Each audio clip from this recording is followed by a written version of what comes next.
kindly.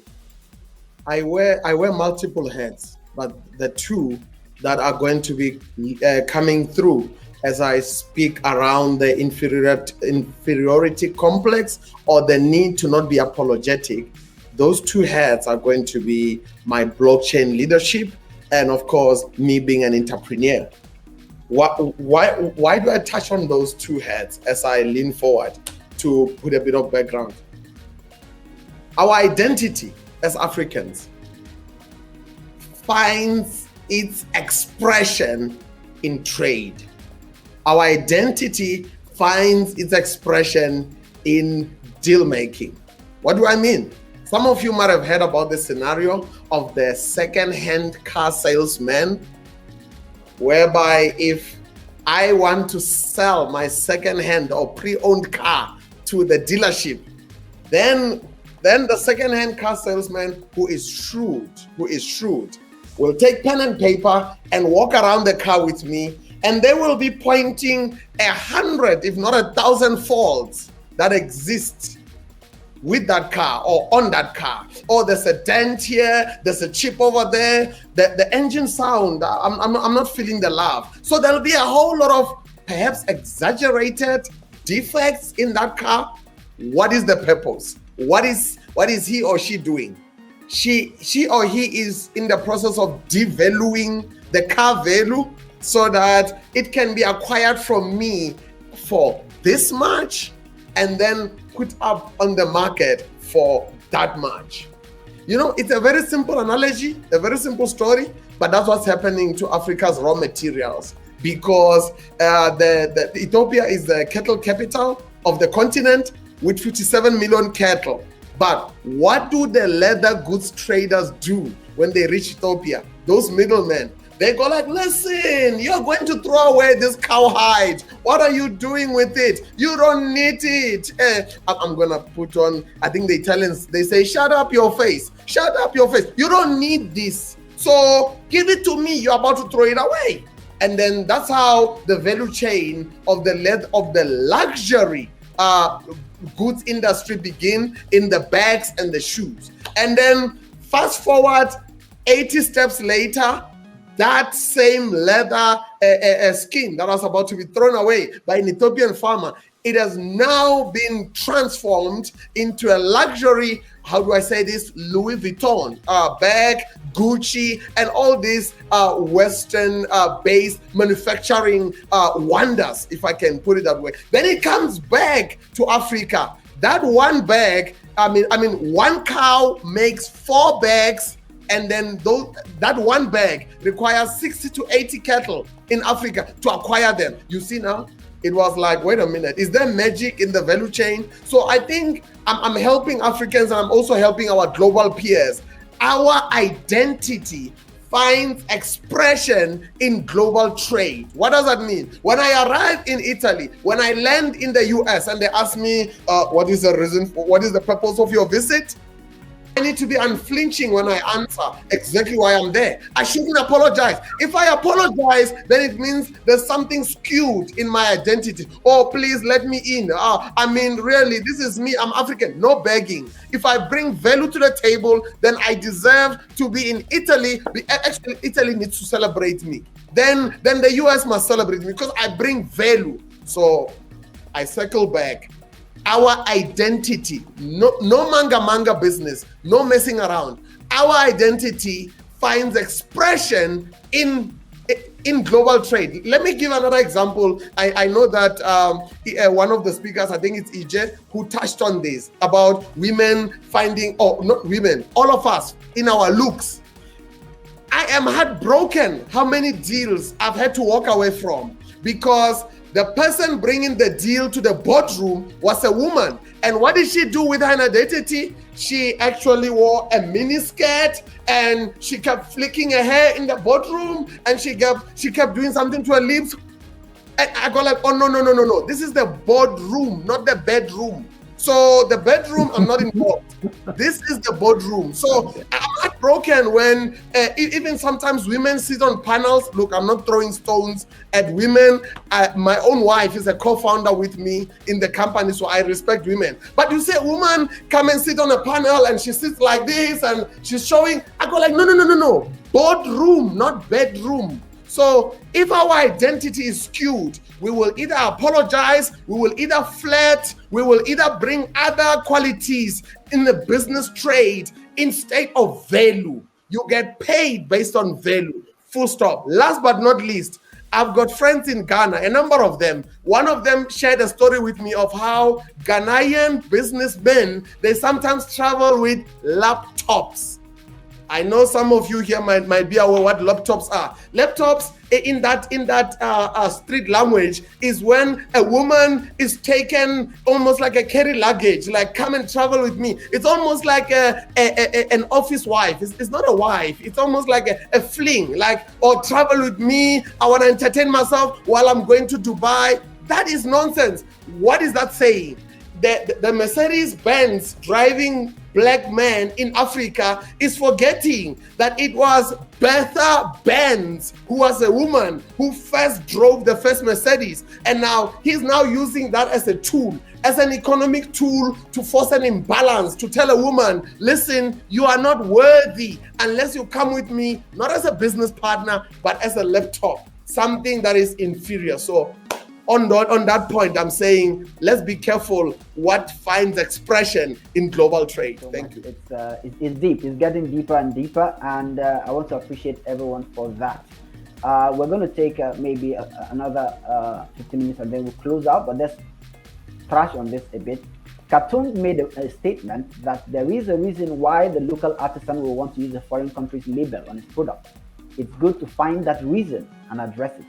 Some of us Africans prefer foreign goods. So that brings us to the point of our appetite. So I'm going to call on Faith Nwobia to share his point on the previous question and also try to maybe touch on this. Thank you kindly. Appreciate it.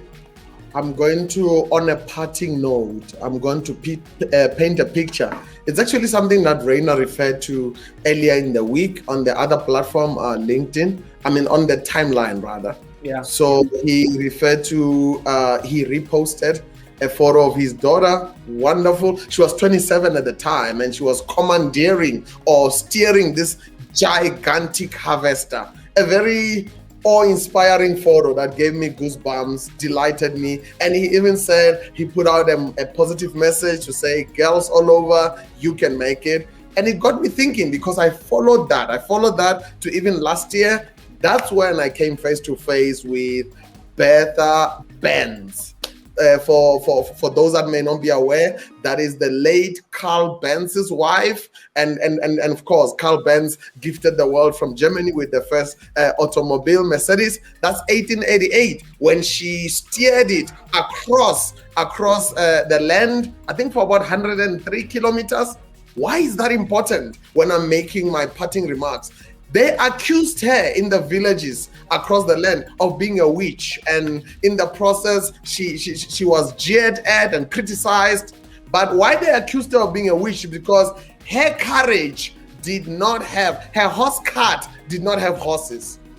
And here is the point. We hosted, and I think he's on his way out now, a delegation from France with His Excellency, the President of France, this past 2 weeks, who also made his way through East Africa. And one of the points that President Kagame, in the forums that I'm privileged to be part of, President Kagame said, it is high time, from an identity perspective, it is high time that African heads of state, and also to the point of Henry Nduka, African heads of state stop running to France to go and borrow a template on how to run the African nations. Because African heads of state, they run to France, they run to Beijing, they run to Russia, one with a begging bowl of give us the insights, give us the leadership, and then they also say, give us the foreign aid.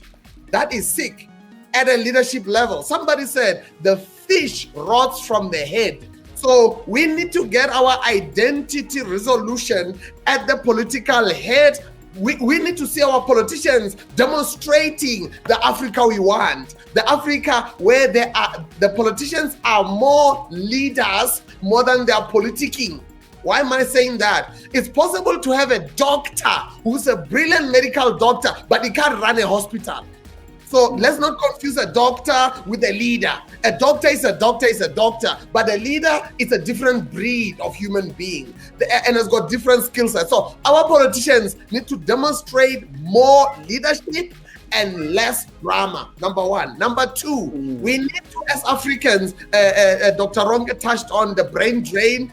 We need, as Africans, to produce less graduates that are availing their skill to the open market and say, hire me. We need to produce graduates and non-graduates that are saying, I will create the jobs. I will be more a creator than an employee. So we need Africa's Silicon Valleys to arise. It's about time. Otherwise, as Rainer said, we will always be insignificant in our global trade. So those are the key elements. We need to fix our leadership.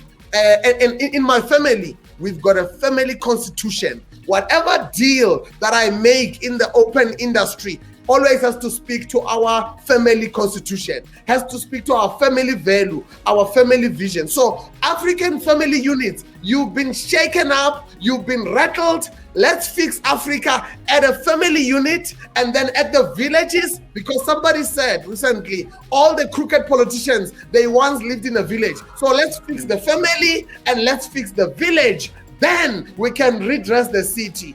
Those are my parting remarks. Let's be unapologetic. Let's become more leaders. Thank you kindly. Thank you very much, Shadrack. Beautiful thoughts there and beautiful concluding thoughts on action points. And earlier we mentioned the action point of embracing.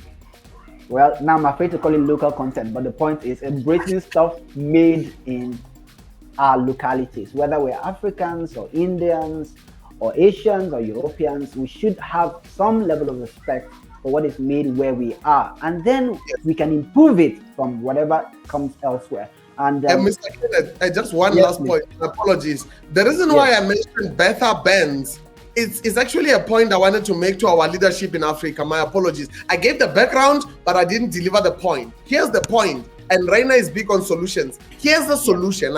I salute him for that. Our horse carriage for 400 years and after has always been pulled by horses. Maybe you're wondering, what horse carriage am I talking about? Just like how a Bertha Benz left the horses at home and drove across the land without the horses, our horses need to be left behind. What horses am I talking about? China needs to stop pulling our carriage. Europe needs to stop pulling our carriage. US, you must keep your horses. We must combust our engines, combust our trade. We must fix Africa in Africa. Then US can be an option. Then Germany can be an option, not the only option. So it's time to send the horses back and then combust our own engines, just like Bertha, who brought us German precision. It's time for African precisions. Thank you. Thank you very much, sir. That's absolutely beautiful. Yeah, it's absolutely beautiful. So if you're watching us from Facebook, YouTube, LinkedIn, and you are doing something original, you're doing, well, maybe not original, but you're doing something locally, producing stuff with raw materials made in Africa, and you want people to know about it, I'd like you to post it in the comments. Tell us about what you're doing and let us know that it is made here and it's good enough to sell to the world. And we're now going to hear from Mrs. Ijeoma.